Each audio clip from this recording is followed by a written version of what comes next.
Welcome, delegates. Isn't this exciting? It's not the same, but it is exciting. Welcome to everyone that is joining us this evening. Tonight is the first of many virtual convention events that will happen this month. And I am thrilled to be here with all of you this evening. I want to thank everyone for coming to this important, informative event, and I am looking forward to sharing the evening with you, albeit on a screen, a little different. For those of you joining that require transcription services, the right type, company name, has a document you could follow along that is posted in the chat. So please take a look at that and then join us. I'd like to begin by acknowledging that we are on Treaty 1, 2, 4, and 5 territories, and the land on which we gather are the traditional territories of the Anishinaabe, the Anishinaabe, Assiniboine, Ojibwe, Cree, Oji-Cree, Dakota, and Deni's people, and the homeland of the Métis Nation. We'll start off this evening with the orientation, tonight's orientation, with a brief summary from Jean-Guy Bourgeois to explain why we are meeting virtually instead of face-to-face this time round. And then Laurie and Bree are going to share everything you'll need to know about our new virtual process and provide us tips to help this be a successful event. We also have our vendors here to walk us through the voting platform, and they will be conducting the voting. They'll be doing a demonstration to get a little practice in before the convention call is called to order. At the end of the evening, you will have an opportunity to ask questions before the actual convention. Before we get started on the formal part of the evening, I would like to invite Janet Kaler, MGEU's Director of Member Services, who will go over the MGEU expected conduct policy and procedures for all convention events, as well as the All Candidates Forum, scheduled for October the 19th. Janet. Thanks. Just 1 second, my notes are over here.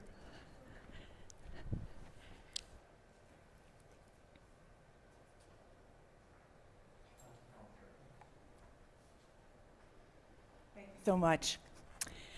You may wonder how respectful conduct policy is relevant to a virtual event. To that, I would say 2 things. It's still important when we conduct ourselves in a respectful manner when speaking or appearing on screen during a virtual event.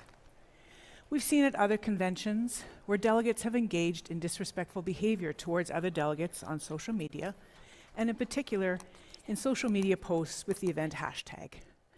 In your delegate booklet, on page 7, you'll see a copy of the MGEU Rules of Conduct.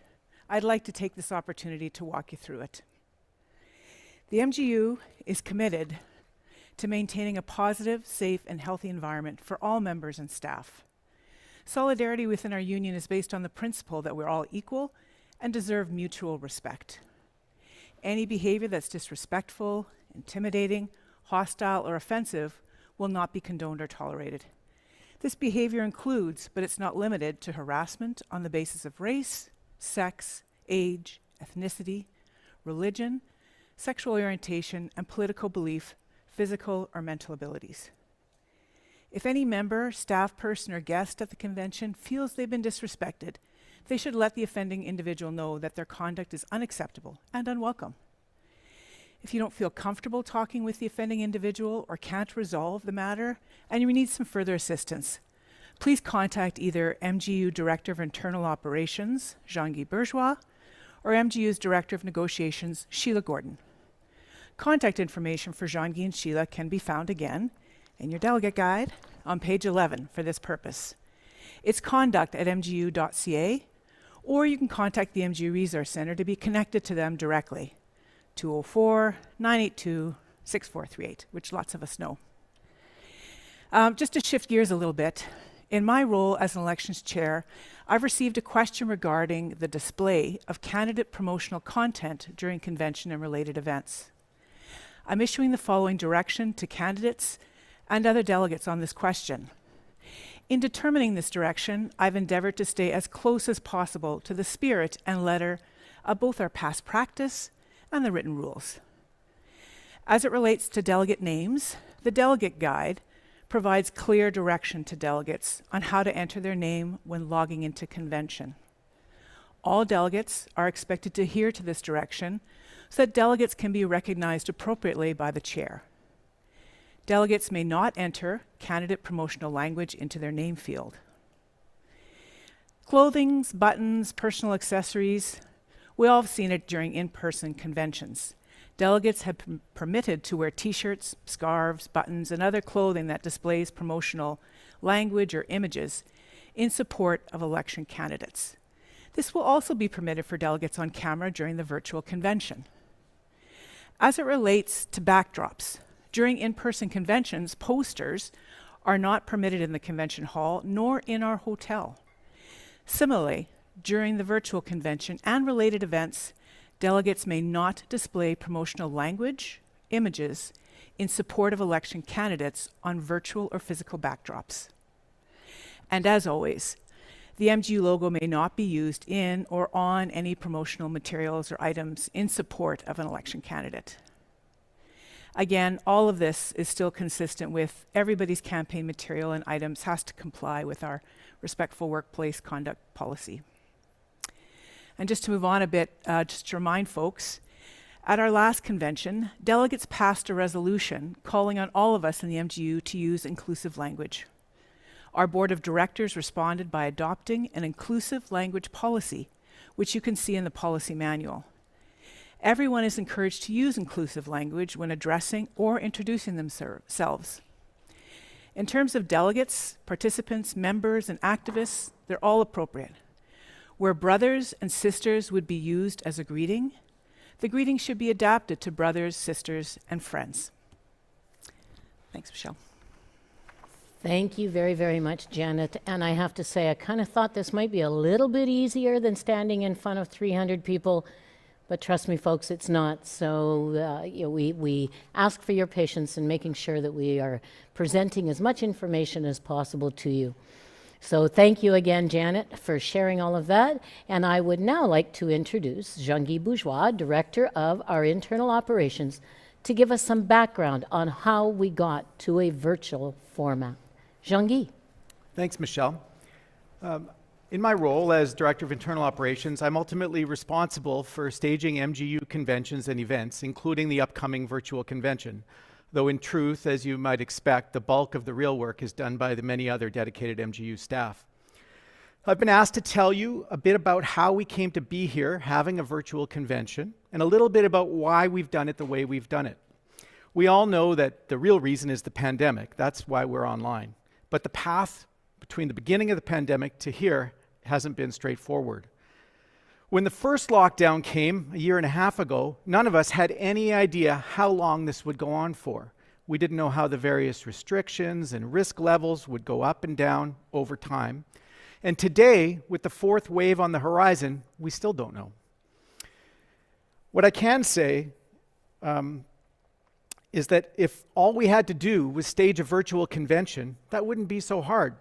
There have been many, many large-scale virtual conferences and events managed since the pandemic began.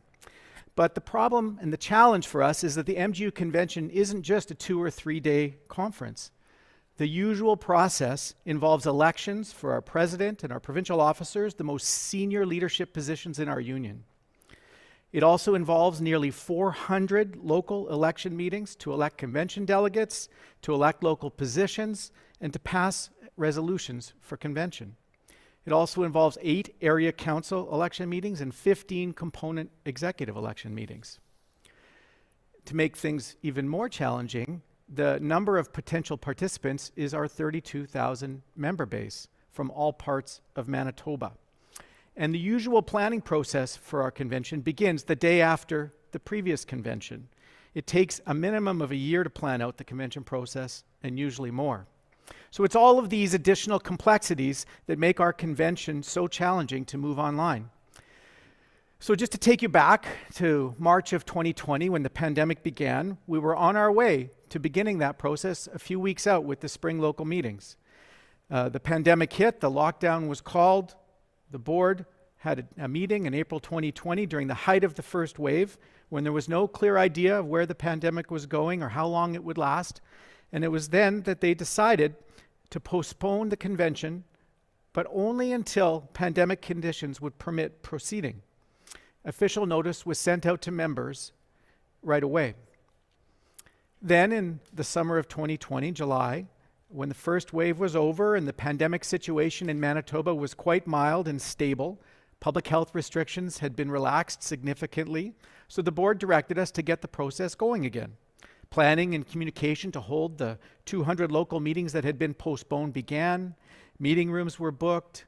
Notices were starting to go out, and the plan was to hold them in person within the public health restrictions during the summer and fall of 2020.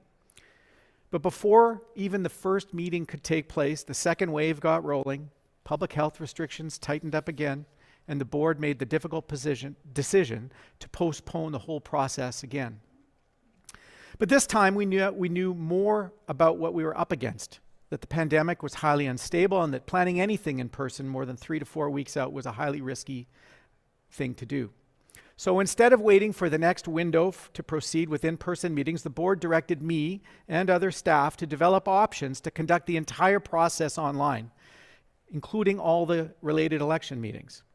So in the early fall of last year, we did some research about virtual meetings and elections. We had to find out what option could make this as accessible as possible to as many members as possible. We needed to find out how to conduct remote elections with integrity that people could trust. And we also took the opportunity, our Standing Committee on Technological Change was conducting a member survey. And so we were able to add some questions to find out, what is our members' comfort and experience with virtual meeting technology? What kinds of computers and IT equipment did they have access to? What was their level of internet connectivity? All of this research was combined, presented to the board, and ultimately various paths were discussed, and the board adopted a plan in November of 2020, just under a year ago, and they directed us to do a whole series of things. One, to pick a virtual platform, an election and meeting platform that at a minimum you could access with your mobile phone as long as it had Wi-Fi or a data plan. Because we learned in our survey that 93% of our members had this capacity at minimum. The board also directed us to hold virtual local election meetings in the spring of 2021 and to hold both the delegate elections and the local table officer elections at the same meeting. They also directed us to plan this upcoming virtual convention over 2 days in October with an agenda focused strictly on essential union business, provincial officer elections, urgent constitutional matters, review and approval of our budget and financial statements, and outstanding business from the last convention. They also told us to plan for virtual area council and component executive election meetings in the weeks following convention so that we could have a new board of directors populated. And then finally, they decided to recommend to you, to convention delegates, that there be a special convention in June of 2022, in person if possible, to consider all the other outstanding convention business, such as consideration of general resolutions. And of course, if you at convention choose to accept that recommendation, that means there'll be another 200 local meetings in early 2022 to prepare for that. So we got to work on that right away. The timeline was pretty tight with the first virtual election meeting happening in April of 2021. It went pretty well last spring, chaired from the safety of enclosed pods right here in this production studio. Members were able to elect hundreds of local executives, stewards, health and safety reps, and all of you, the 2021 virtual convention delegates. There were some challenges, I must admit, particularly for members and locals with limited internet connectivity, notably in the north and some areas of rural Manitoba. But everyone involved, members and staff, rolled up their sleeves, solved problems when they arose, and got the job done as best as they could. And now here we are, just a few weeks away from our first ever virtual convention and the area council and component election meetings coming up soon after that. We still have a lot of work to do to finish this process, and if the proposed special convention goes ahead,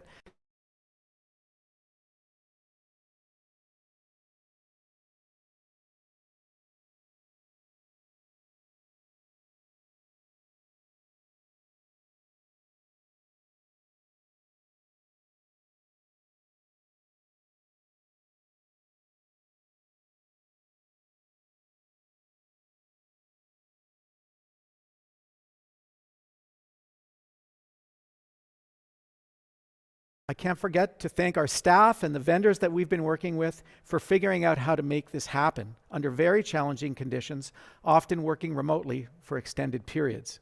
Nothing's been easy for anyone, anywhere, over the past year and a half. Before I stop talking, I just want to explain briefly a bit how the process I just described relates to some of the resolutions that you're going to be seeing on the agenda for convention. Like almost every other union, our Constitution doesn't have emergency provisions to deal with extraordinary circumstances, like a global pandemic, that prevented us from doing exactly what the Constitution says. Faced with that situation, we brought in lawyers to help us figure out how to legally adapt our processes to the pandemic conditions. The lawyers' guidance informed the board's decisions about this process at every step of the way. And part of that legal advice was that the board's decisions about doing this should be put before the next convention for review and ratification. So you'll see on the convention agenda a resolution to do just that.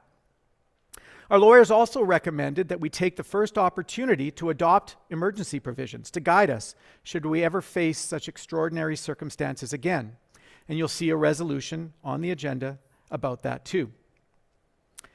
And because the board felt so strongly that the decision about a special convention could and should be made by convention delegates, you'll see a resolution on that question too.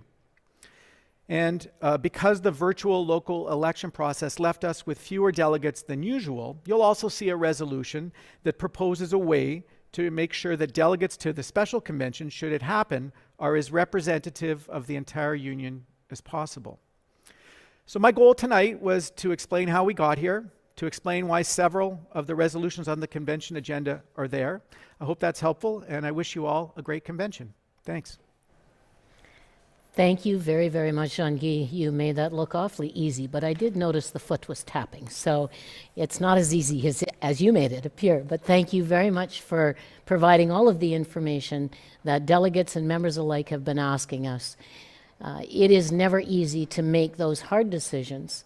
Our board of directors, I'm extremely proud of them. They have gone above and beyond in making sure that the membership is protected, at the same time making sure that we are moving our union in a way that is productive and the best direction for us to be able to get our work done. So very, very proud of that. For those that don't know me, I kind of neglected to introduce myself. I am Michelle Goronsky, and I am your president. So I just got a reminder for that one. I forgot to do that. So I want to say congratulations on being elected delegate to the 66th MGEU convention and our first ever virtual convention. If you're not sure what to expect or need a convention refresher, this orientation will help to explain some of the procedures and the rules. This orientation will also help explain what to expect at our virtual convention experience. I'm always conscious that there are many new delegates to each convention, and this year is no different. This year, approximately 120 delegates, as of October the 5th anyway, were new delegates. They haven't attended a convention before, so welcome. That's 55% of our delegates are new. I'm very, very proud of that, and I welcome each and every one of you. And I dare say most of us have never attended a virtual convention before. It's exciting to have so many MGEU members engaged to determine the future of our union by voting on important MGEU business. So even if you're an experienced, long-time MGEU convention delegate, these virtual proceedings will be new for all of us, or most of us. We're going to be walking you through the highlights, and at this time, I'm going to introduce Lori Bleeks, the MGEU Education Center Program Specialist, and then Bree Kuzmak, MGEU Campaign Organizer, to present the next portion of the orientation. Over to you, Lori, and welcome. Thank you, Michelle. Good evening, everybody. This is very exciting as we move convention onto a virtual platform this year. And so in order to make sure that your experience is very positive, there's a few things that we want to talk about, give you a few tips. For one thing, you want to make sure that you have either a laptop, a desktop computer, or an Android device to make sure that you've got the best connectivity. You want to use we recommend you use Google Chrome as your browser. And we also recommend that you get into any event about a half an hour early just to make sure everything's working. Sometimes, despite doing everything, you might experience choppy video or audio, but there's a few things you can do to try and help that. It's all about the bandwidth. So what you want to do is go and check if there's any of those filters or virtual backgrounds running in the back in Zoom, because those can take up a lot. So you want to turn those off. And also, if there's some streaming going on in your house, if anyone's gaming or YouTube's on or someone's watching Netflix, that can also interfere with that. So you might have to nudge the family a little bit and get them to stop doing that, at least while you're partaking in convention. Sometimes, despite all of that, we see this in our online classes, we have to ask people to turn off their cameras. The camera you'll still be able to get on and listen and watch the events happening, but your camera itself uses a lot of bandwidth, so you might need to stop that. We're going to also talk about some online tips, which have been touched on earlier. Many of us have been on Zoom for the last 18 months for work, but we're very aware that many people, that's not been their experience. So we're just going to give you a few things to get you going. First of all, make sure that you display your name correctly so that people can address you in the way that you want to be addressed. We encourage you to use your pronouns as well, to add them. And put your camera, your face in the middle of where in a good position. What you want to be is right in the middle so that people aren't looking at the top of your head or your throat, and that there's not an offensive or distracting background behind you. And you also don't want to be sitting in front of a window because all people will see is that glare. Again, if you're in a bit early, you can check that your sound and mic are working properly to make sure that we can hear you and that you can hear all the things that are going on. And an important part is making sure you mute your microphone unless you're speaking. And we're going to talk about that in a few minutes, about how that's going to work. Again, this is a very important thing that's happening during convention, and we just ask that you not multitask as much as possible. And we totally get that there's going to be distractions. You're joining convention likely from home, and people might need you. All we ask is that you mute your mic and turn off your camera to go in and deal with it, and then come on back. This has been mentioned already, but I think it's worth mentioning again. The right type will be providing in-person verbatim transcription of tonight, and I believe it's in our chat right now, the link to get to it. You can also find it on Dots Connect when you get in there. And it's a Google document, and all of the information will be put into there exactly as it's being spoken live, so it's a live feed. So that'll be tonight and at the All Candidates Forum, but also the 2 days of convention. If you need assistance with that, we encourage you to call the Resource Center. And one thing, you've got this great book. The contact information that you require is all on the back for the Resource Center and also for Data in the Spot if you had any technical problems. Now, we're going to do a virtual tour so you can see what convention looks like. Convention, we usually do this in the delegate orientation, is we kind of walk you through the highlights and where you go for this and where you go for that. But what we're going to do is show you what this room looks like so that you can understand what's happening at convention. There we go. So, typically, the delegates will not be on camera unless you're speaking to something. But the chair, as you saw with Michelle and Jean-Guy and Janet, whoever is speaking will be pinned to your screen, just like I was a few minutes ago. If you wish to speak, you are going to be raising your virtual hand and going into the chat to put your point of order in, and then you're going to be pinned as you're speaking onto the screen. So this is where we are, as you can see. Very different than past conventions. Whole new world. One thing we wanted to let you know is, just as in the past, Convention 2021 will be recorded live streamed as it has been in the past. It'll also be posted online for public viewing. So to that, if you don't want your face to be on there, or you want to, you can always stop the video when you enter the Zoom room if you don't want to be recorded for that. And so now I'm going to turn it over to Bree.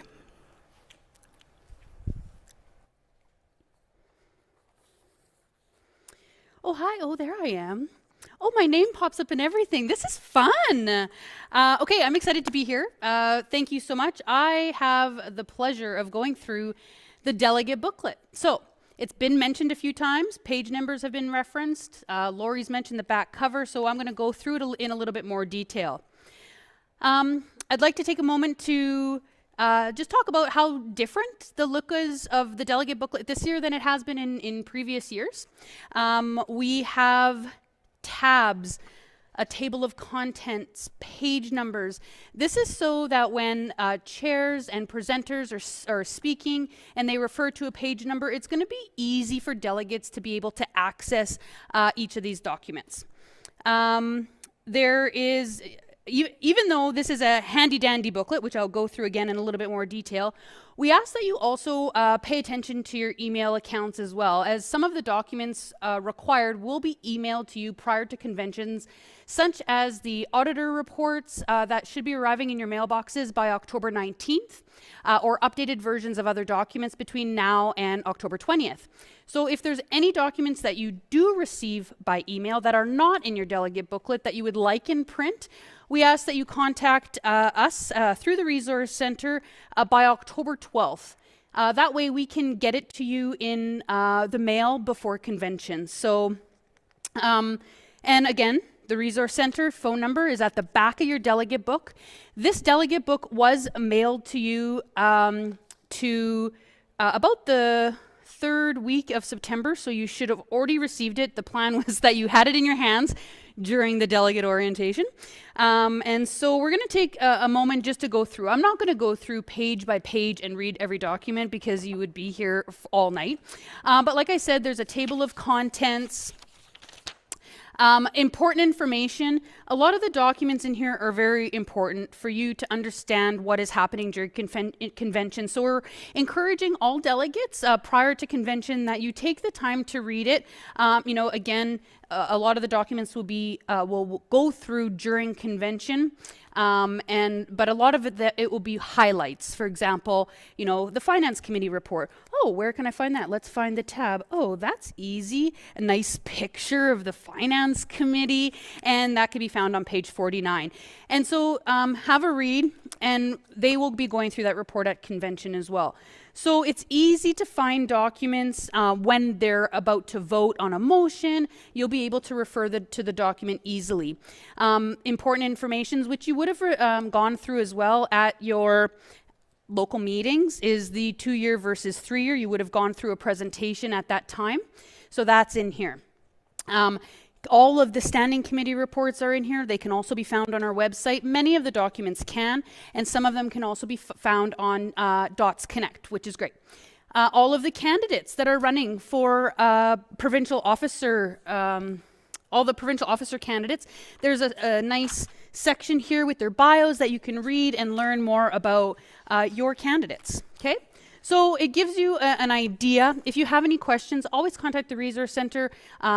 We're all available to answer your questions. There's a lot of time, so I think I won't go through it with any more detail and pass it back to, I believe, Lori. Thank you. Thanks, Bree. What you're going to be coming to convention is to make some very important decisions for the future of the union. And so, as Bree said, a great place to do your homework so that you are familiar with the recommendations, and all the resolutions are, of course, in this guide. And also the website, which the MGEU convention website is the very bottom line on the back here, so I won't read it out to you, but you can find all of that information back there. But we really strongly suggest that you spend a little bit of time familiarizing yourself with all of the different bits that are in here. And one of the things, it's fairly straightforward as you go through weighing the pros and cons and voting, listening to speakers and all of that. But the one thing I want to touch on a little bit are the resolutions, because they work a little bit differently than a regular motion. There are 6 of them, as John Gee mentioned, so CR1 to CR6, which is one of the tabs in here. And when you look at these, there's 2 parts to a resolution. The first part of the resolution at the top is the actual motion, like the idea or the proposal that's being brought forward. And then further down the page, you're going to see a committee's recommendation. So the trick with the resolutions is that you're voting on the recommendation, you're not voting on the motion.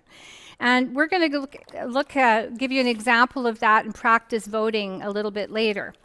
This chart, which is on page 101, is something that you may find quite helpful to have this open. It's in your delegate guide, because what it does is it walks you through the different scenarios so that you know whether you're voting yes to accept something or voting no. And the best thing to do if you have this through is just maybe practice looking at the main motion and also looking at the recommendation. So again, you're looking at voting on the recommendation, not on the actual motion part of CR1 to CR6.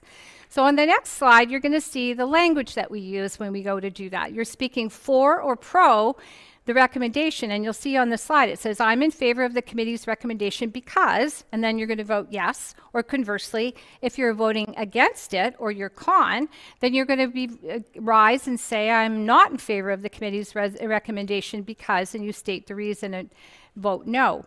So again, just remembering that when you get up to speak, that you have, by the way, 3 minutes to speak to a resolution, but that you're speaking to the recommendation, not to the resolution itself. On the next slide, we've got an example that was just a made-up one, where it says the MGEU will provide free snacks throughout convention, and then the reason stated. And in this case, the committee has recommended that it's rejected.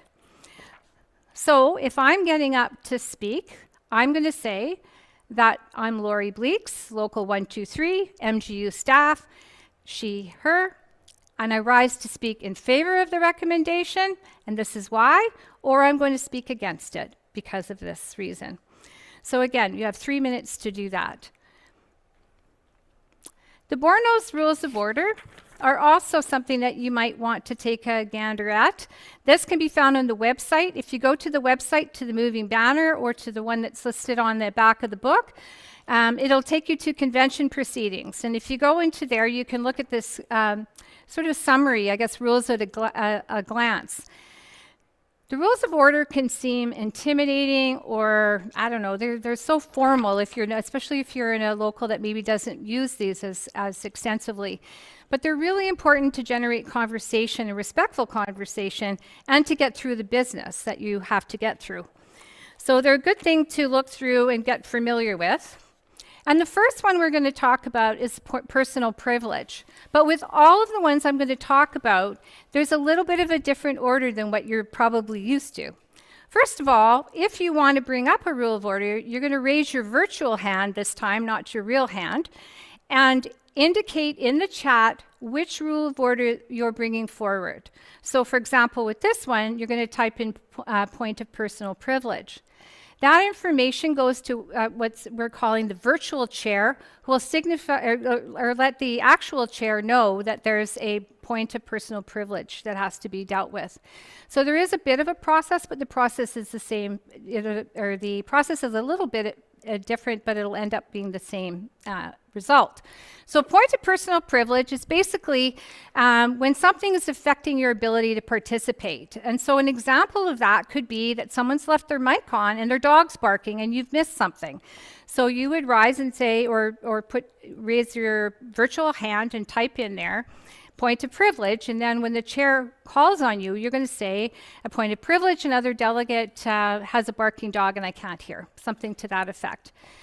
So that's point of personal privilege. One thing to note, though, is if you're having technical difficulties, those are not points of privilege. Those are up to you to make sure everything's set up straight. And that's why, again, we encourage you to be online about 30 minutes before to make sure everything's working well, and call DOTS at the number that's up there if there's a problem. The second one we're going to talk about are point of order.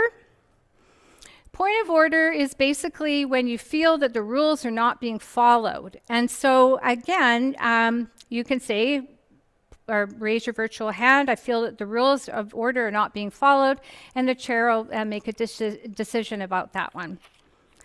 Point of information is if there is something that you need clarification on, you have a question about something. Perhaps, for example, there's discussion about dues and you just can't quite remember what percentage of dues you're currently paying. So you could say something like point of information. Could I ask somebody on the finance committee the percentage of dues I'm currently paying? Something like that. The key with the point of information is that you are seeking information. You are not giving information. So now's not the time to provide an opinion or enter into debate. It's just to get some piece of information that you're missing to be able to make a good decision. You'll notice with those three previous rules of order that the chair rules is what is the end result. The next one we're going to talk about is challenging a ruling of the chair. So if, for example, you felt that the chair had made a ruling that you don't agree with, you can challenge him or appeal the ruling of the chair, it's called. So in this case, you indicate your reason of the challenge.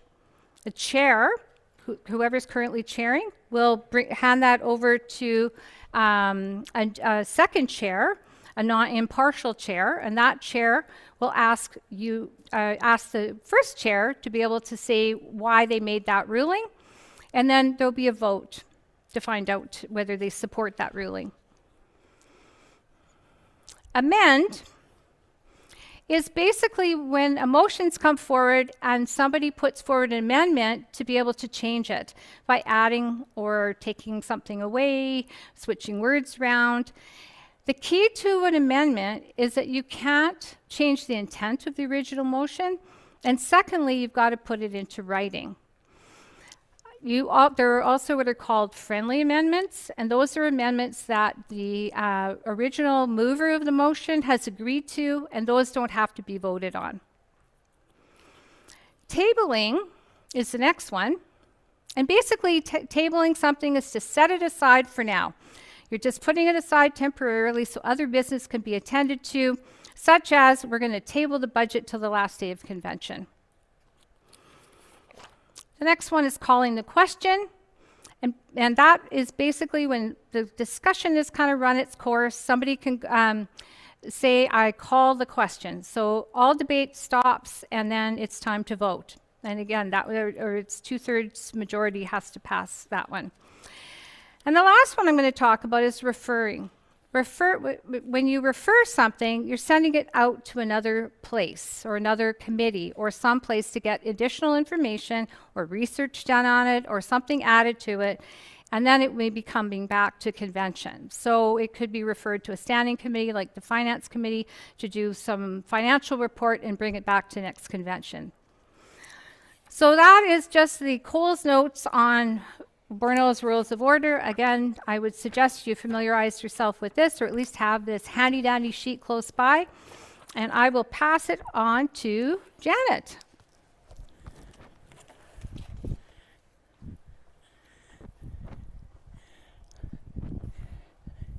Thanks, Larry.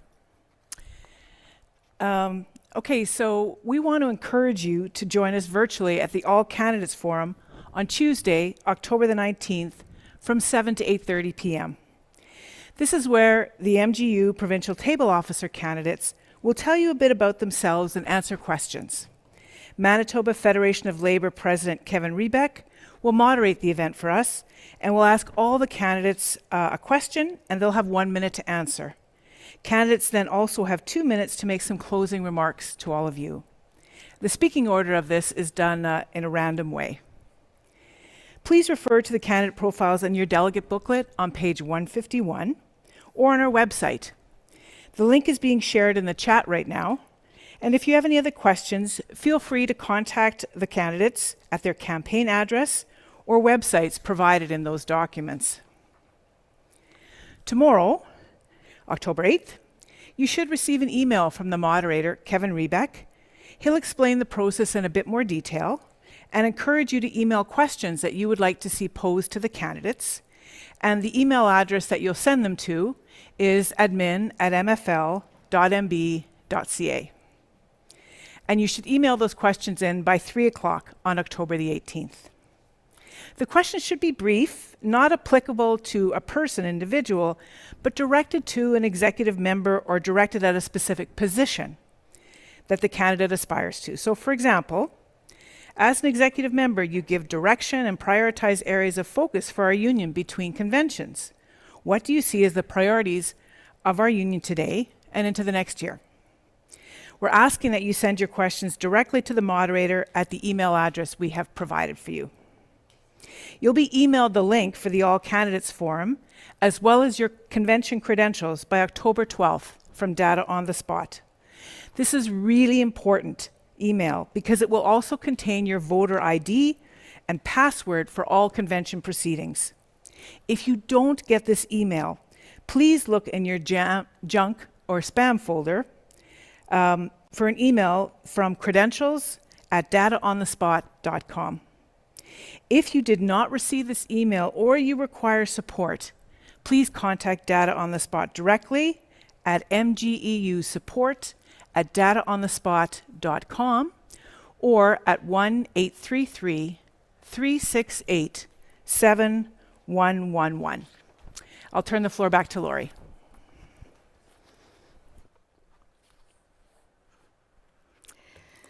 So just a couple of reminders again that if you need technical help for support for convention, that's that first set of bits of information here, the phone number as well as the email address. If you're having problems with your credentials or logging in to the virtual platform, that's where you go. If you have a question about convention itself, you call the Resource Center, email them, and then again, the website's on the bottom of that. We are on, MGU is on Twitter, Instagram, Facebook, and we really encourage you to like our posts. We're using the hashtag Stronger Together and MGU Online 2021. So when you're sharing your posts, though, we just remind you, as Janet mentioned earlier, that the respectful conduct policy still applies to delegates' social media posts about convention. Over to Michelle. Thank you very, very much, Lori. There's been a point of order has been brought forward from one of the candidates in the chat. Just a reminder that this is actually an orientation. I've been asked to remind the candidates and the delegates this is not a real meeting happening. This is actually the orientation to what to expect. So for the candidate that has the question or the point of order, we will definitely give you a shout as someone through the convention committee, either Janet or Jean-Guy will give you a call tomorrow and hear what your concern is, and then we will deal with it then. So thank you very much, though, for bringing it forward. We look forward to hearing. And I am going to turn it back over to Bree, who is going to give us a little bit of more information on some exciting stuff that's going to be done at convention. Bree, all yours.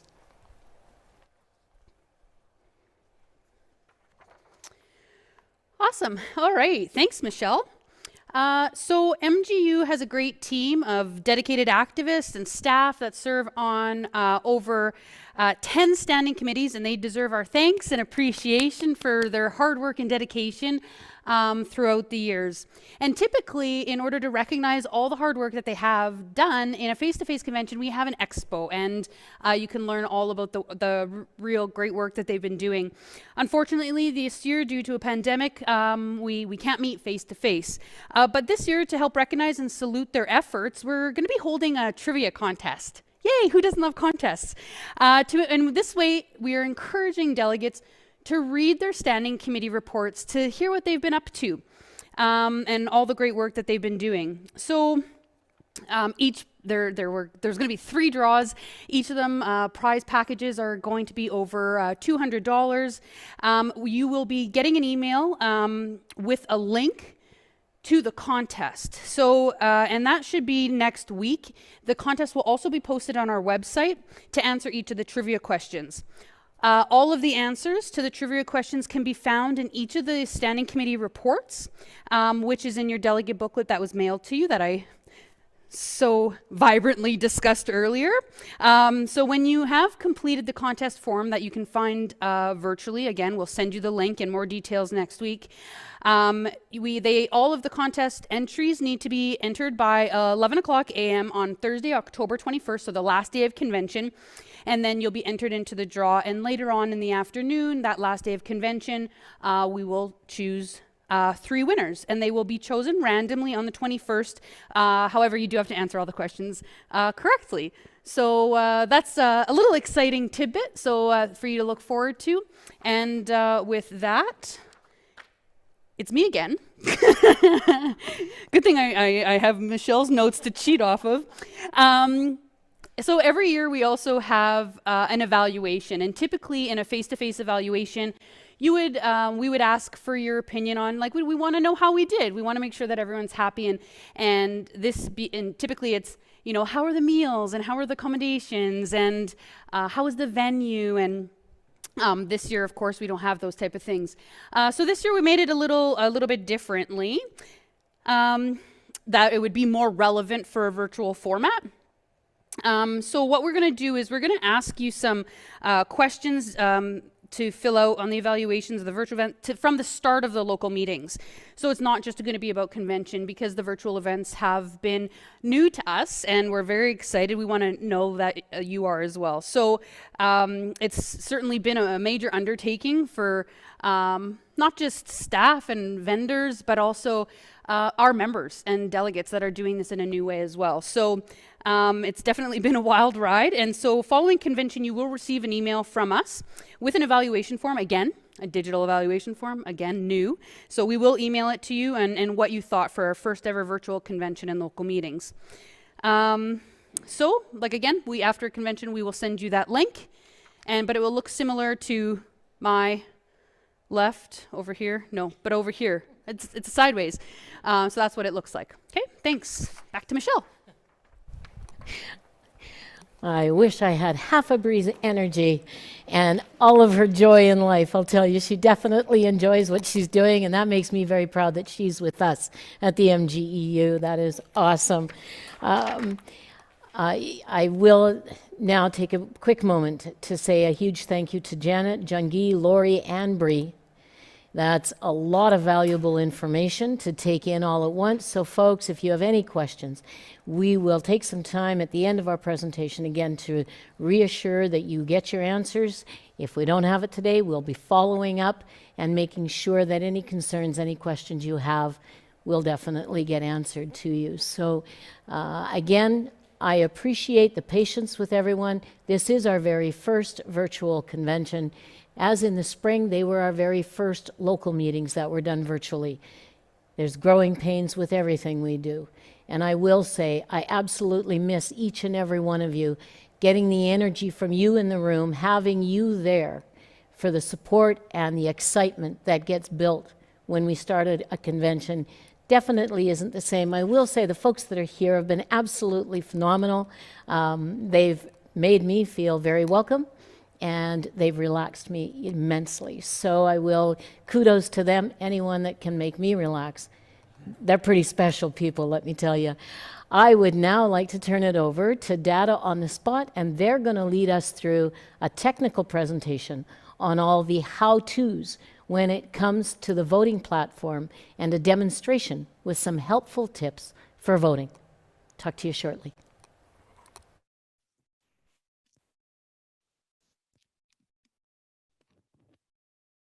Perfect. Thank you very much, Michelle. So we're just going to pull up some slides. We have a couple test votes, a couple fun test votes set up for you tonight. But first, we're going to go through some instructions on how to vote, and we're going to take you through your credential email so that you understand every part of it. To start, obviously everyone made it into the meeting. You had the meeting ID in your credential email, so most of you have received it, but a few key pieces of information. If you're ever having difficulty at any time, if you do not receive your credential for convention next week, please email us at mgeusupport@dataonthespot.com. And you can always call us toll free at 1-833-368-7111. Now, the first thing I'm going to do is I'm going to direct you to the section of your credential email that contains your voter ID and password. It's always a good idea to write these down on a piece of paper before you. The voting system will log you out automatically after 40 minutes. It's a security feature that is required. So it's always a good idea to have these handy so you can punch them in whenever you need it. And now I'm going to show you how to test your credentials. So most of you did a fantastic job and have tested your credentials for the delegate orientation session. You will be asked to do the same thing for convention. So you're going to navigate down to in your email to the how to test your credentials section, and you'll see there's a link to the MGEU secure voting page. You can click that link and it will take you right there, and you'll be prompted to enter your elector ID and password. So you'll see right here where you enter your elector ID and password, you will click login. It will take you right to the ballot. You'll place your answer and select continue. As always, and throughout convention, you'll always have the chance to change your answer before you confirm it. So if you'd like to go back, you can hit the change button and make a new selection. If you're satisfied with your selection, hit that confirm button to lock your choice in. And when your choice is received, you'll receive a nice green success message like so. And at that point, you've tested your credentials and you're all set for convention. Now, the second part of your credential email will explain how to join convention events and proceedings. So if you scroll down to that section, you'll see there's a link to the Dots Connect MGEU convention page. If you click that link, it will take you to the Dots Connect page, the same page you came to tonight. And we just ask that you pay special attention to the naming convention. So when you sign in on the Dots Connect page, it will ask you to abide by the naming convention. Almost all of you did so tonight, so thank you very much. That makes it very easy for us. It just allows us to identify who's in the meeting and make sure everyone's set up.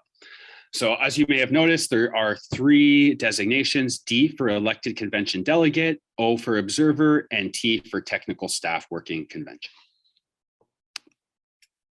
And once again, you'll see when you click the Dots Connect link is you'll arrive at a page like this. And once again, the naming convention is repeated for you. You'll enter it in that little slot marked by the second red arrow, and then you'll click Join Meeting. When you join a meeting, you'll want to make sure that you join your audio by computer. That's the little blue button in the center of the screen that will automatically pop up. You'll also want to check by the URL just to the left where that little red arrow is pointing to make sure that you have allowed, what your browser has allowed Dots Connect access to your camera and to your microphone. The next section in your credential email is how to connect with an iOS device. So this is very important for any of you that are trying to connect via an iPad or an iPhone. It's also a nice backup option for anyone that has having difficulty, but this allows you to enter the Zoom meeting in one window and then vote in a separate window. So you will not be voting and watching the meeting on the same page, but this is how you will have to connect on an iOS device. So if you look in the section, the first link, access the Zoom meeting, will lead you to a join Zoom meeting page that will prompt you for a meeting ID. And the meeting ID is listed in your credential email just under that link. So you'll just punch in that link or that meeting ID and join the meeting. Once you're in the meeting and it comes time to vote, you'll want to click that second link that says open another internet browser tab or window to vote. And that will open up the voting site in a separate tab. And you'll just alternate from your voting site back to the meeting and then back to the voting site when a vote is called.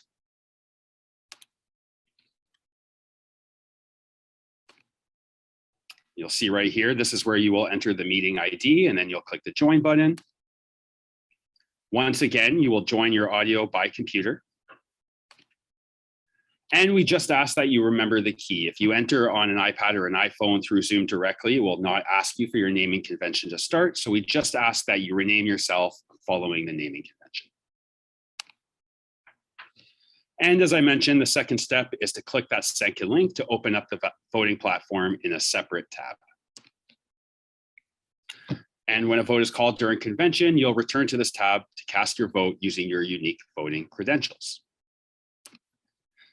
Now, a little bit about participation at convention. If you wish to speak at any point during the convention, you will need to use the raise hand feature in Zoom to be recognized by the chair. And you may wish to use that raise hand feature to move or second a motion, to speak for or against a motion, or to ask a question. And please note the chat function will only allow you to message the meeting hosts. Now, if you're on a PC or a Mac and you want to use the raise hand feature, you're going to click the participants button from the meeting controls at the bottom of the screen. This will bring up several options to choose from to provide feedback. You're going to select the raise hand option inside the participants panel, which will be found on the right side of the screen. If you're on a PC and a Mac, but you have an older version of Zoom and you've entered by iPad or iPhone, you will need to click the reactions button, which once again is found at the meeting controls at the bottom of the screen. You're going to select the raise hand function again. And once you have finished speaking, you're going to click the option to lower your hand. And finally, if you're on a mobile device, you are going to need to click the More button from the meeting controls at the bottom right-hand corner of the screen. Select the raise hand option from the pop-up menu. And finally, to speak for or against a motion, we're going to ask that you take one more step. In addition to raising your virtual hand, we're going to ask that you also indicate whether you would like to speak for or against the motion. And we're going to ask that you do so using the chat function, which once again is only set to hosts. To do so, you're going to click the chat function at the bottom of your screen to open the chat window. You're going to click on the name of the virtual chair to chat directly to the virtual chair. And you're going to type pro or con in the chat. Once the meeting chair has recognized you, you'll be prompted to unmute and you'll see a little pop-up show up on your screen and you just click the blue button to unmute yourself. If your camera is on, you will also be spotlighted for other members of the meeting to see you. So in that case, you will go from kind of that top panel and you'll be taken down and shown on screen like so. And just a quick overview once again, to indicate that you would like to speak for or against a motion, raise your virtual hands, indicate whether you would like to speak pro or con to the virtual chair in the chat, wait to be recognized by the chair, and unmute when prompted. And voting, once again, we're going to quickly run you through how to use your voting credentials. If you have entered the meeting on Dots Connect and a vote is called, you can click the secure voting button or physically scroll down the page to the secure voting section. When you click that link, it will scroll you down to the page to the section that looks like this. You'll enter your voter ID and password and click login. This is a very important piece of information. If you are logged in and you do not see an active ballot in the current ballot section, simply click the next vote button at the top of the page. That will refresh the page and allow you to see the current active ballot. So when you click that blue link, the page will update like so, and you'll see a clickable link in the current ballot section. Click that link to access the current ballot. Once again, you'll make your choice and click continue. You'll always be given a chance to change your answer. So if you'd like to go back, hit the change button. Once you're satisfied, hit the confirm button. And you'll always receive a green success message letting you know that your vote has been received. And at this point, you can click the live stream button to return to the Zoom portion of the meeting. Or if you have entered the meeting through Zoom directly, you will need to scroll back to the Zoom meeting. And finally, just one last reiteration, if you need any assistance with your voting credentials, logging into the meeting, or any type of audio video support, please contact DOTS by email at mgeusupport@dataonthespot.com or by phone toll free at 1-833-368-7111. Now we have opened a test vote for you today. So just a quick reminder that if you're logged into Dots Connect, you're going to scroll down the page or click the secure voting button to go down to the voting section.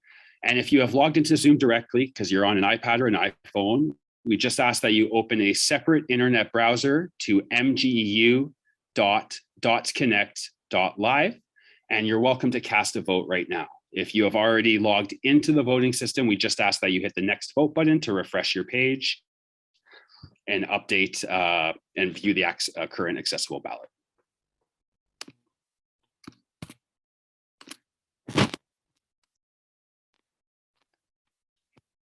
Perfect, and I see we've received 43 votes so far. So it looks like votes are coming in. Once again, if you need any assistance, you can contact us at MGEU supports at dataonthespot.com, toll free by phone at 1-833-368-7111, or you can reach out to Brandon Gallagher or Mo Ray, we're both in the chat, and they can assist you.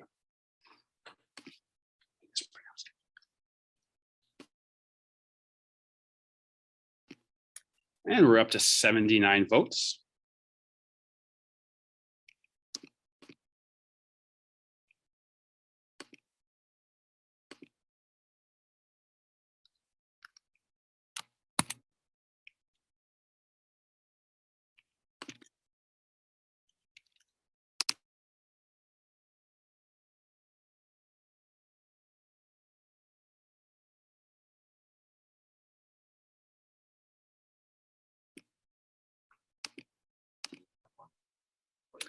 And we're just up to just under 100 votes. So we're going to give a 30-second warning before we close the vote. And then we will show the results and we'll proceed to a second vote to make sure everyone knows how to use the next vote button. But once again, please reach out if you're having any issues in the chat.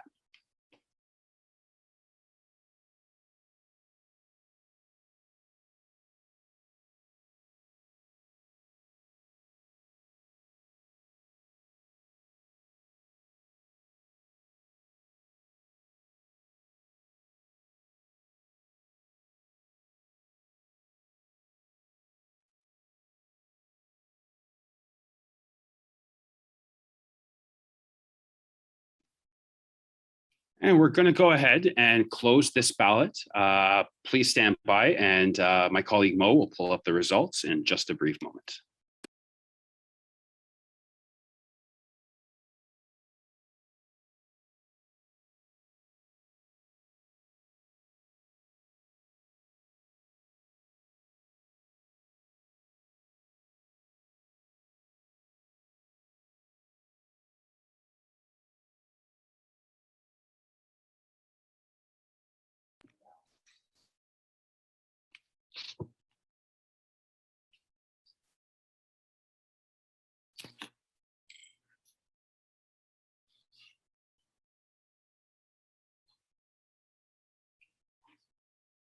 Members audio working, screen audio. Sharing screen. No audio right now. One, sharing.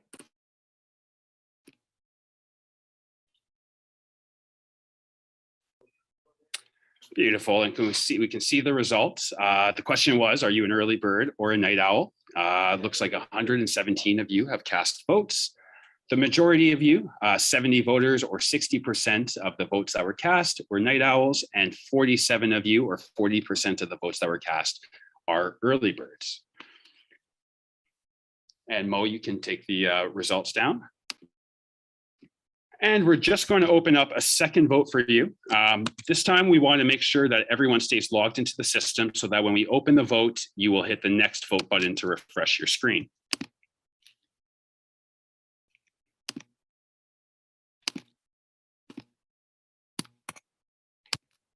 And that second ballot has been opened. So please return to your voting section of the page, hit the next vote button to refresh the page, and cast a ballot on our second test vote of the evening.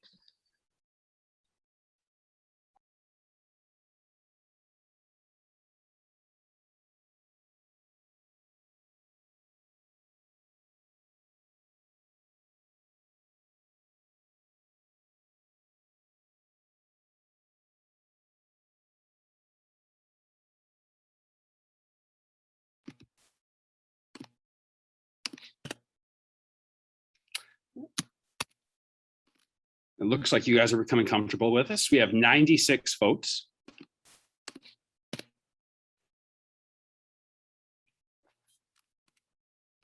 And we're up to 113 votes. We'll give a 30-second warning before we close the ballots. Once again, if you need any assistance, please reach out to Brandon Gallagher or Mo Rai through the chat.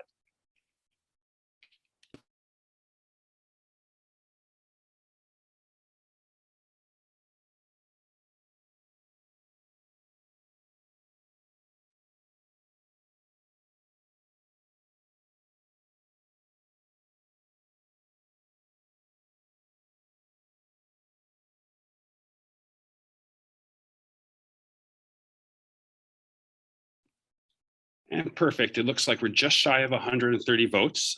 So we've received more votes than last time. It looks like everyone's getting it. We're going to go ahead and close the ballots. Please stand by and Mo will bring up the results shortly.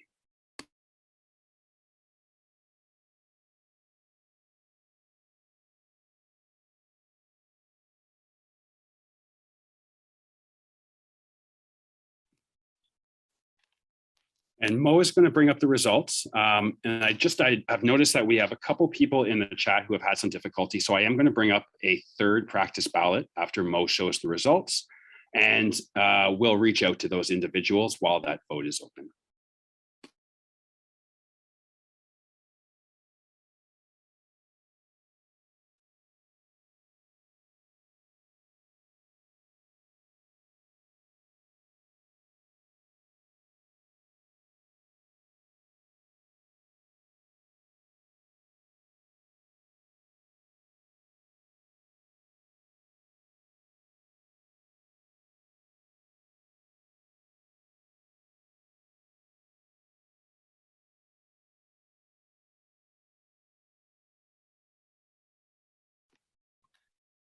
Perfect. And it looks like the results are in. So we asked which superpower you would most like to have. Looks like the majority of you, 48 or 38% of our responders, chose superhuman intelligence. It looks like the ability to fly was the second most popular superpower with 41 responses or 32% of the total responses. Invisibility was third with 29 votes and 23% of the total responses. And superhuman strength was the least desired super ability with only 10 respondents or 8% of the total vote. I'll have my colleague Mo take those results down and we're going to open up a third test ballot. I know a couple of you have had issues voting, so we will reach out directly through the chat while this vote is open to make sure that you're able to cast your vote.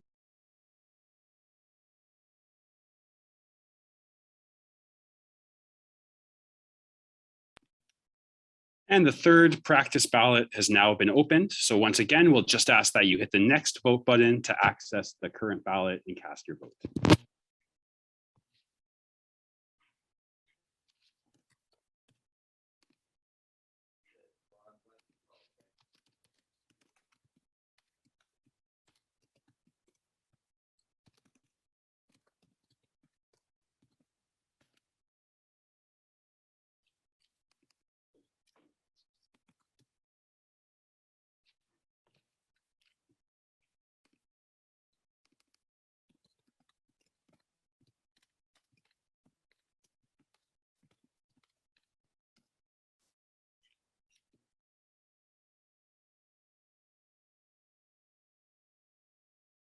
You guys are becoming experts at this voting thing. We're up to 113 votes. Normally at this point, I would give a 30-second moment or 30-second warning. I apologize, but we're going to keep the vote open for just a few more moments. We just have a couple people receiving support, so we just want to be able to make sure that they've been able to cast a vote tonight.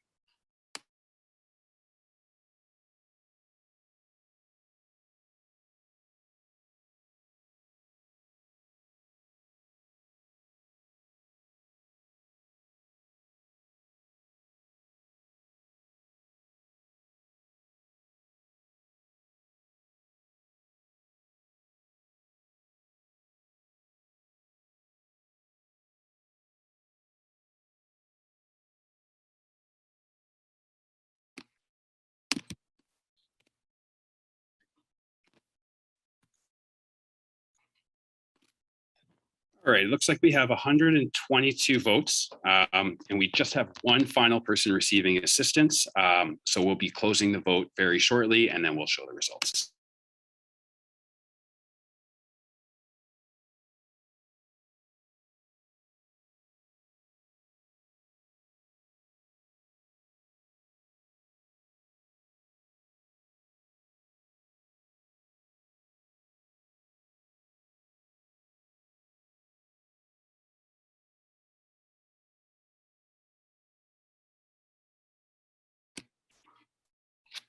All right, so we are going to show the results from this last question. What I have done is I have kept the ballot open. So those of you, there's one or two of you who are still having trouble figuring how to vote. So we've kept the ballot open so that we can assist you while we continue with the evening, but Mo is going to go ahead and show the results from that last practice question.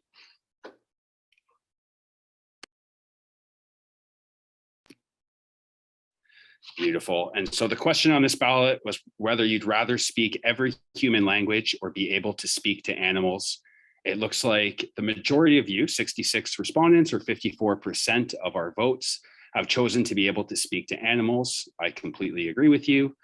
And it looks like 57 respondents or 46% of the votes cast have chosen to be able to speak every human language, which I imagine would be pretty neat as well. At this point, I am going to turn things back over to Michelle and to Bree. But just a reminder to those of you having trouble is the vote is still open. So we will reach out to you through the chat and ensure you're able to cast a vote.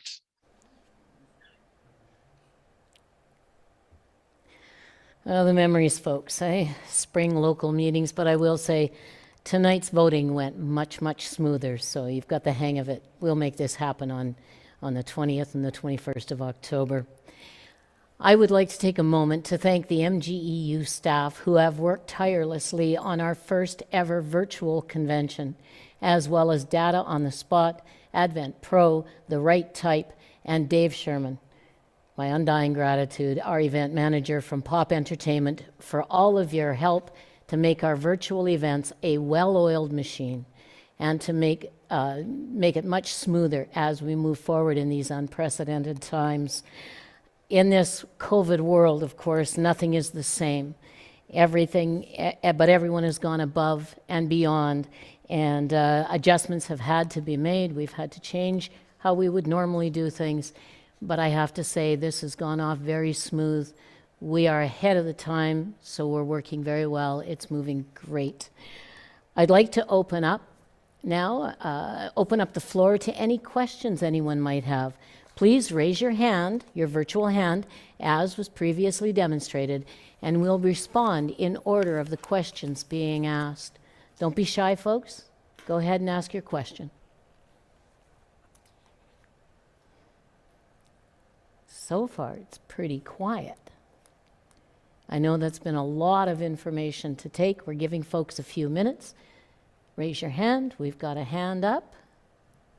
Oh, okay. I'm being asked to remind everybody to please raise your virtual hand. And that way we can definitely take your question, get you an answer. If we don't have the answer tonight, we will get the answer to you and we'll contact you tomorrow. We have Dana on the line, or in the chat. I'm not sure is chat or coming live. I will turn it over to Dana to ask her question.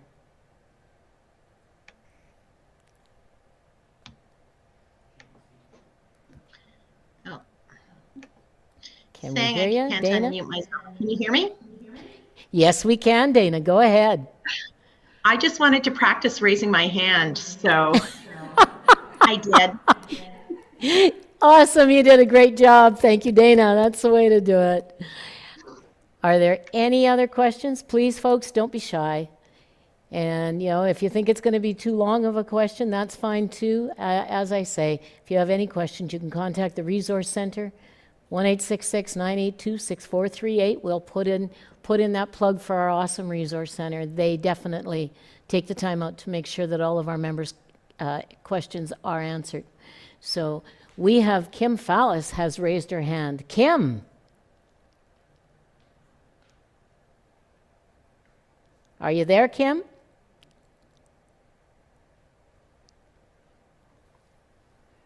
I'm not hearing Kim. Do we have Kim?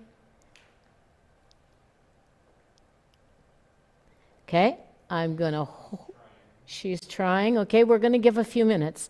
We're not in a big panic. Like I say, we're ahead of the time tonight. It's been awesome to be able to go through this.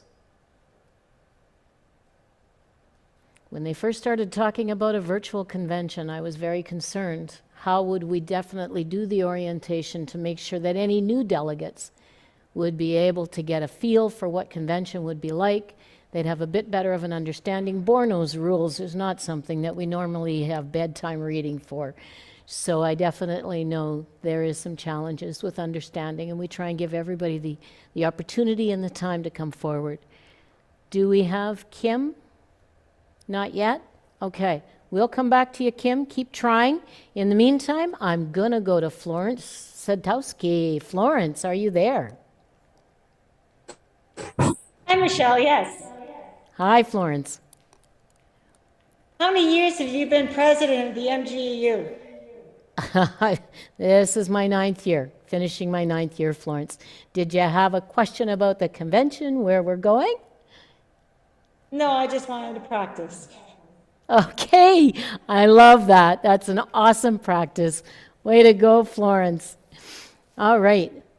Have we got Kim back yet or not yet? Not yet? Okay. I'm going to go to Michael. Michael Dalby is next, please. Michael.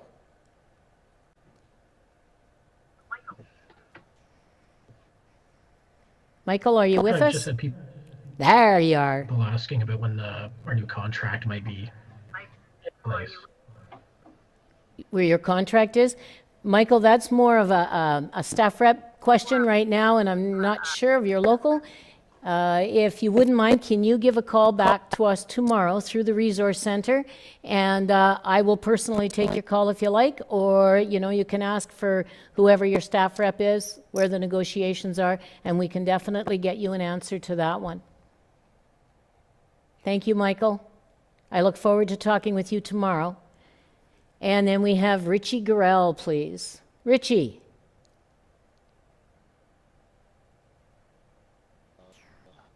Hey, Michelle. How are you? Not pretty good. My question is for voting, exactly how many minutes are we going to be allowed to vote? How many minutes are we going to be allowed to vote?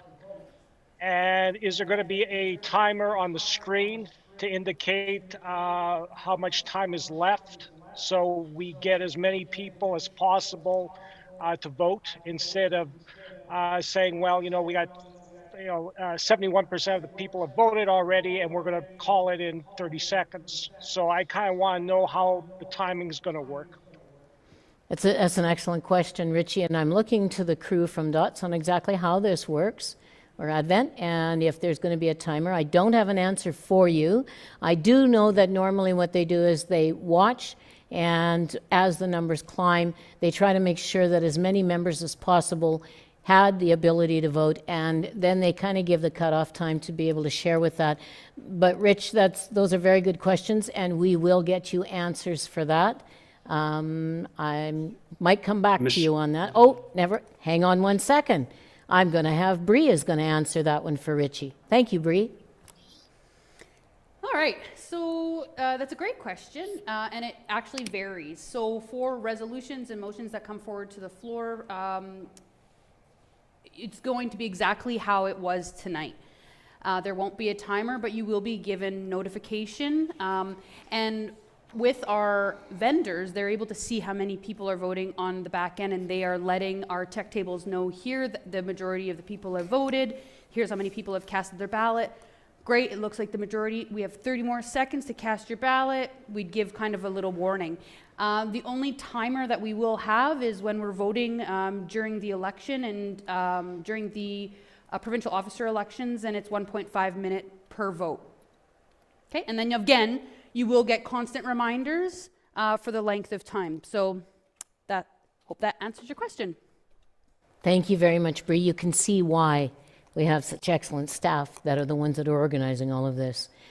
All right, and then we have Scott Cloney. Scott. Hi, just trying to unmute. I tried to raise this as a point of order earlier, but I guess I'll raise it as a question. I know as a former incumbent provincial officer, I was not allowed to speak or be part of any of the non-convention proper meetings. The example was I was the chair of the Young Members Committee. We had put a lot of work into it, but I was not even allowed to speak at the Young Members Forum. So I'd love to know the decision and the metric that was used that this new delegates orientation that is usually chaired by staff is being chaired by a candidate for election. Oh, all right. Thanks for raising that, Scott. It's if you'd been to the new delegate schools in the past, you would know that the president, going far back to Gary Dewar's times, would definitely open up the new delegates, welcome everyone there, and they would close the session as well. This being virtual, and like I say, adjustments have been made. I am the president until October the 21st so far, and therefore this is my role and this is my job to do. Thank you for bringing it forward. We have Donovan DePatis. Hopefully I haven't butchered that, Donovan.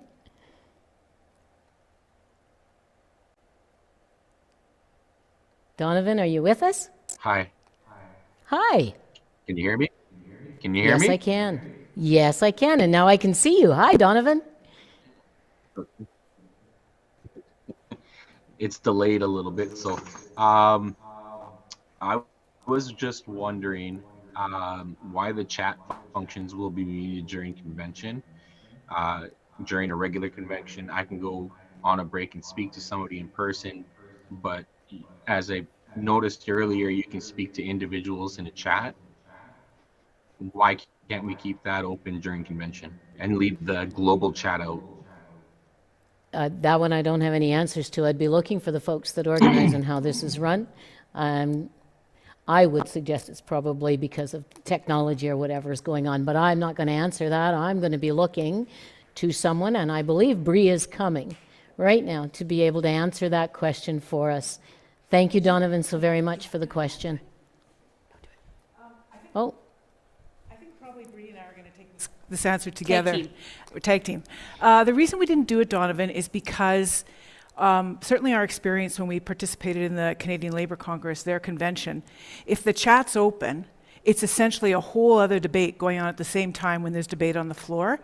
And you're quite right that at a regular convention, you could walk over to another delegate, speak to them, and have those conversations. But when you're in the chat, it's essentially like you're speaking to all the delegates. So where the chair recognizes Bree Kuzmak to speak, and then we go down in order, the way people come up, the chat skips that whole queue and creates a whole other conversation that the chair is not moderating. So that was the biggest reason. I don't know if you want to add something else, Bree. No, actually, I think you said it very eloquently.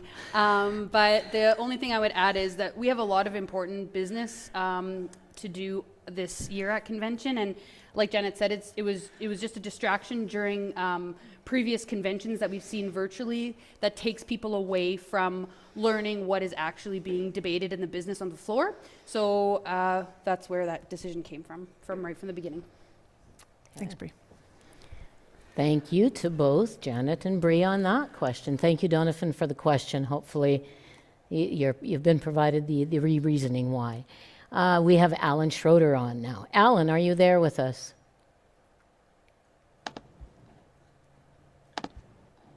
I am. Thanks so much, Michelle. I'm going to switch this up. I'm going to ask something very mundane.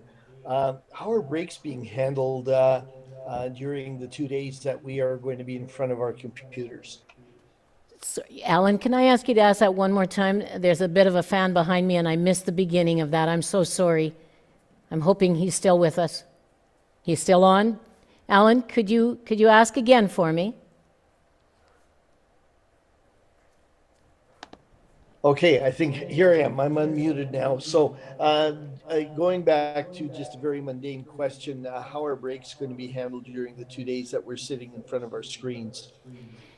Well, a piece of that, and I know from attending so many virtual meetings throughout, we're definitely going to be recognizing and having some set times. And if I remember correctly, it's anywhere from about an hour and a half to 2 hours. And then there definitely will be a break. We'll be doing a lunch break. I'm looking over to Bree at the same time. I'm responding to this for a nod of the head, and I'm getting the nod of the head. So I know the breaks have definitely been put in and been moved into the agenda to ensure that delegates, although you're sitting in the comfort of your own home, sitting in front of a computer, a laptop is never the easiest thing to do. So we're going to make sure that we are taking that. And again, if folks have a concern that, perhaps we need to have a break, let us know and we'll make sure that we take one. So thank you very, very much for that, Alan. Yes? No, it's okay. It's okay. She got it. She got it. Okay. We have Amanda Macbeth. Amanda, are you there with us? Hi, yeah, Michelle, I am. I just had a question in regards to the having snacks. So if we ever get back in person, I think we need to really revisit having snacks at the convention. And part of me just saying this was just to bring a lighter, lighter, just low response here, and also to test to make sure that this is working for me. So thank you to everybody who's doing all this hard work. Glad to see everybody that's on, and I'm really looking forward to our convention and getting together because we have an awesome union. I am so proud of the MGEU and everything that everybody's been doing. And yeah, that's all I have to say. And snacks, I like snacks, so let's not forget that for when we're in person again. We have to go back to snacks. We're getting that one, and I'm hearing that perhaps if we do move forward into June, into the special convention, perhaps that might be coming as a resolution from your local. Thank you, Amanda, for that. I would be looking if there are any further questions, any further delegates that have questions. It's a little offsetting when you see yourself up there rather than the names. Thank you so much. So we have Johnson. Johnson, are you with us?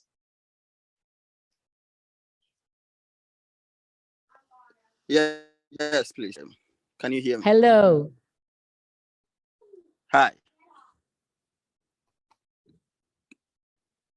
Yeah. You can go ahead. My question is, how many people are allowed to join the speakers list? The speakers list at convention? As any other, as any other convention, anytime someone gets themselves put onto the speakers list, there is no limit to how many there are. And we always want to ensure that all delegates have the opportunity to speak. The only time there might be an interruption is if someone called the question. And if the House ruled that the question was to be called, that would take away the speaking at that point. But other than that, there is no limit. We don't have any set rules on how many people can be up there. If people have something to say, we want to be able to hear it. It's absolutely essential that everyone has a voice.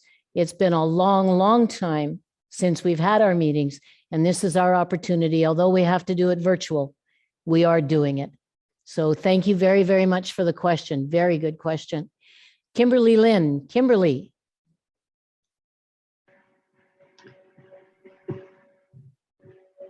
Oops. Hello, I have a couple of things. Sorry. Okay. Hi, Kim. Things. Okay. Hello. The first thing is, and I've gotten texts from different people, why is it everybody that's calling from home is getting feedback from the home calls, not from the hosts that are speaking? It's perfectly fine. But when someone calls in, there's a lot of feedback. That one, I don't know the answer to that one. I'm looking over to our technicians that are on scene. I guess they'll look for that, or they might get us an answer right shortly. Okay. Oh, Bree is coming up. I think we have an answer for you, Kim, and for everyone else. Hi, so I didn't know the answer. So the professionals tell me it's because you can hear the monitor that's in front of us. So as the questions are being asked, you're hearing it back on your speakers or on your audio. Does that make sense? It does make sense, but it's problematic because I couldn't understand some of the things being said, and I don't want that to happen during convention, which is why I'm asking now, can we fix that? Kim, I have a question for you. When you say it was it happening through the whole presentation this evening, or just since we've been doing the Q&A?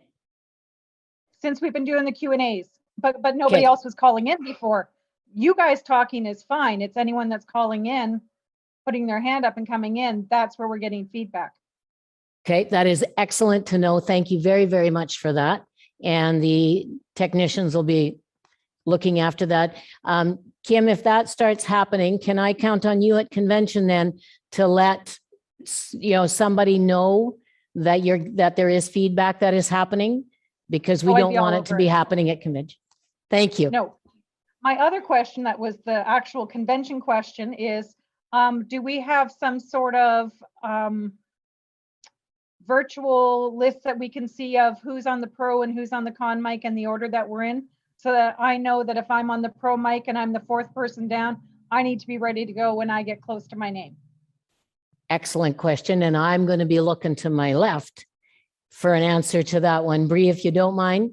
Yeah, I'm just going to go back to your, before I do, I'll go back to your original question. It won't be this way during convention. Right now we have a speaker so that we can hear your questions, but during conventions, we have an earpiece that just has a microphone, but during convention, we're going to have an earpiece that we can hear you. So you won't get the feedback during convention. You're only getting it now because we aren't set up the same way as we will be on the 20th and the 21st, as well as the 19th. As for the pro and con, it's a great question. We will on our end know who the pros and cons are, and we'll be calling them and alternating. It's a great thing that you raised. This is why we're having a delegate orientation virtually for the first time, so that we can address some of these concerns. So I'll go back with the vendors to see if that's possible, that the delegates will be able to see that screen, and we'll let you guys know.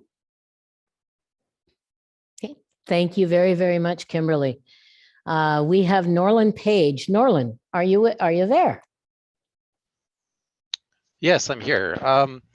So I'm a first-time delegate, and I've heard a lot of great things about convention from my colleagues. I'm wondering if there's going to be any opportunity to network and meet, some of our brothers and sisters and friends from other areas of the union. Is there any opportunity for that kind of networking to happen during this virtual convention? I'm not sure, Nolan. That's a really good point. And congratulations, first time delegate. Welcome, welcome.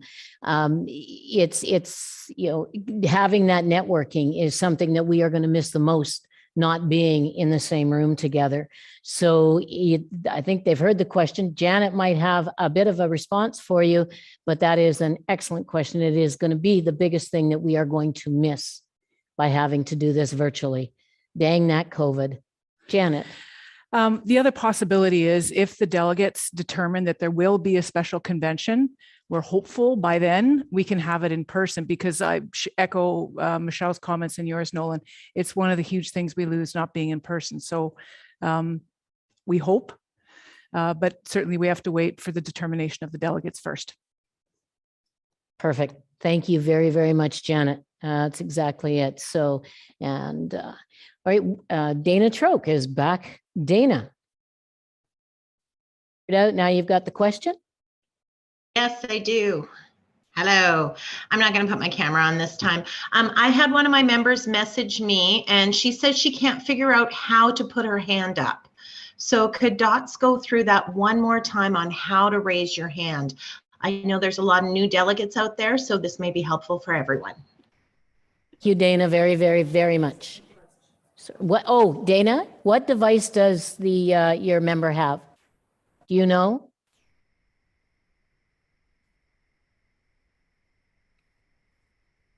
No, I don't. Okay, thank you. No, Michelle, it's Matt Scrimshaw from Dots here. Can I jump in very quickly because I can answer the question? Absolutely, you are more than welcome. Thank you. Perfect. So yeah, depending on the device, there's essentially 3 ways to raise your hand. For most people, you'll click the participants button at the bottom of your Zoom screen, and that will open the participants tab on the right hand of your screen, and you'll see a little button that says raise hand. If you enter through Zoom directly, you'll see a button that says reactions. It has a little smiley face with a plus sign. If you click that button, it will give you a whole array of reactions, and one of them says raise hands. And then finally, if you're on a mobile device, you'll see a little button on the far right side of your screen at the bottom that says more, and it's 3 little dots. If you click that more button, it will give you the option to raise your hand if you're on a mobile device. Does that help with your question?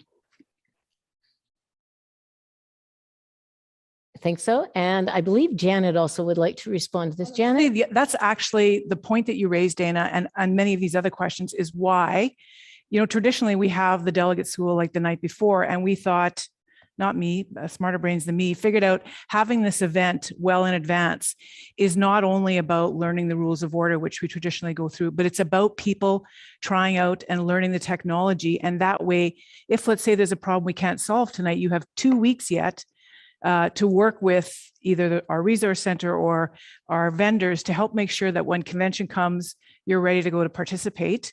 And lastly, I'll say when convention opens, we'll open this virtual room up ahead of time so people can kind of try it out. We'll make sure that when convention opens, everybody's ready to go. Perfect. Thank you, Janet. Oh, one more. Sorry, one more. No, that's okay. We've got time. It's No. also why we did some practice votes tonight. Yeah. So that if you have trouble voting, of course, we want to make sure when you get to convention, you're able to vote. And to reassure you, by the way, that at convention, we'll also have some practice votes. So thanks, Michelle. Perfect. Okay. We have Kim Fallis. Hopefully you're getting on this time. Kim. Can you hear me, Michelle? I can, Kim. Welcome. Thank you. I changed my browser, so that could have been the problem. The question I have is, we have our list of the individuals that are running for the president and vice president's positions. Is there the opportunity for a member to be nominated off the floor like we have in past conventions? Absolutely.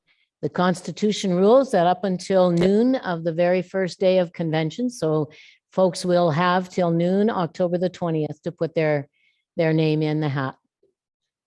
Okay. Thank you, Thanks, Kim. Michelle. Thanks. Take care.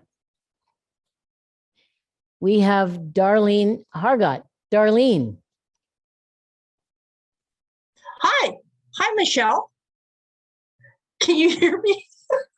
I can, Darlene. I can hear you. How are you?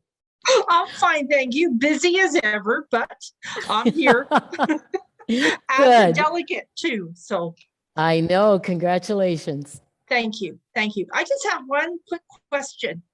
Will letters be going out to our employers to have those 2 days off? Absolutely. Time off letters, if they haven't gone out, they're going to be going out very, very shortly. If you haven't gotten yours, then, definitely give a call into the resource center and we would get that looked after very, very quickly. I see Bree's up at the mic, so she might have something to add to that, Darlene. Hang on a minute. Okay. Hi. Actually, time off letters were already sent out for those that registered for convention. And this is my bad. I think I must have left these notes on my desk. I was to remind delegates that if you did not fill out your registration form, you were to do so. We can send you the link, contact the resource center. However, the deadline for registration is currently over. But so if you have not filled out your registration form, that deadline has passed. So you can contact us tomorrow and we can look into your situation. Perhaps it's just something that unfortunately you were missed, but we can look into it tomorrow. So contact us through the resource center and I can look into it myself. So just contact Bree Kuzmak through the resource center and I'd be more than happy to look into it for you tomorrow. Thank you, Bree. And again, folks, 1-866-982-6438 if you have any questions whatsoever. Fabulous, fabulous resource center folks are ready to go. It looks like that is the end of our session. There's no more questions. And as you know, as it's always hard to say goodnight. Oh, there we go. We have Wanda. Wanda Thompson, are you with us? Thomas.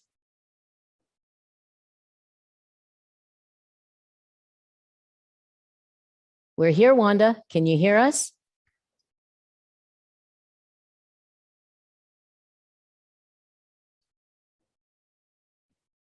Wanda, are you unmuted? Now can you hear me? We can hear you just barely. Can you speak up for me, Wanda? Can you hear me now? A little bit better. Okay. You asked the question, I'll No, repeat it for you. I was just wanting to say that, okay. I just wanted to say that I'm really thankful for your technologists back there. I am very technologically challenged, and you guys have really made it easy. Thank you so much. So awesome to hear, Wanda, and I'm sure they are very, very happy to hear that as well. And I can relate, sister. Tech savvy, I am not. So doing any of this is a little outside my comfort level. These folks make it very easy for all of us. I'm extremely happy with how this has been going on. We have Delwyn. Delwyn, you have your question. Delwyn Shand. Well, hi, Michelle. Not exactly a question. You know me, Area 1, UCN, the IT department. Just a kind of a tip for people, particularly those who are on like laptops or computers, that feedback issue. A main cause of that is for an example, having another session open in another screen will cause the feedback. Another thing that will cause feedback is if you're using a Windows system, which most people are, there's the ability to have different type of audio and video settings set up depending on the application and the Windows default. So case in point, this sometimes happens to me because I kind of forget.